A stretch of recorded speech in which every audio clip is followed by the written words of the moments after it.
വാഗ്ദാന പേടകം കണ്ടോ? എവിടെ? സ്വർഗത്തിൽ വലിയ ഒരു അടയാളം കാണപ്പെട്ടു. സൂര്യനെ ഉടയാടയാക്കിയ ഒരു സ്ത്രീ, അവളുടെ പാദങ്ങൾക്കടിയിൽ ചന്ദ്രൻ, ശിരസിൽ 12 നക്ഷത്രങ്ങൾ കൊണ്ടുള്ള കിരീടം. ആരാണത്? മറിയം. അത് സഭയുടെ പ്രതീകമാണ്. എങ്കിലും മറിയം. അതുകൊണ്ടാണ് നമ്മൾ മറിയത്തെ എന്ത് വിളിക്കുന്നത്? വാഗ്ദാനത്തിന്റെ പെട്ടകമേ, നിക്ഷേപത്തിന്റെ പാത്രമേ. പ്രാർത്ഥിക്കുന്നില്ലേ?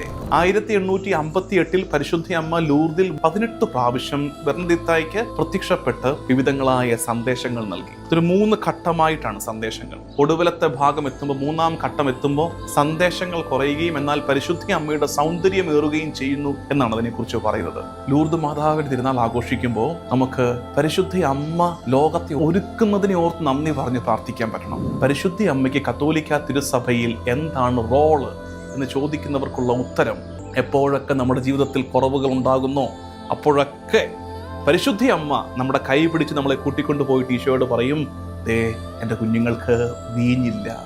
തിരിച്ച് നമ്മളെ നോക്കിയിട്ട് പറയും, എൻ്റെ മക്കളെ വീഞ്ഞു വേണോ? നഷ്ടപ്പെട്ടു പോയ സന്തോഷം, സമൃദ്ധി, സ്നേഹം തിരിച്ചു കിട്ടണോ? ഒറ്റ കാര്യം ചെയ്തോ, എൻ്റെ മകൻ തിരുക്കുമാരൻ പറയുന്നത് പോലെ ഇന്ന് ജീവിച്ചു.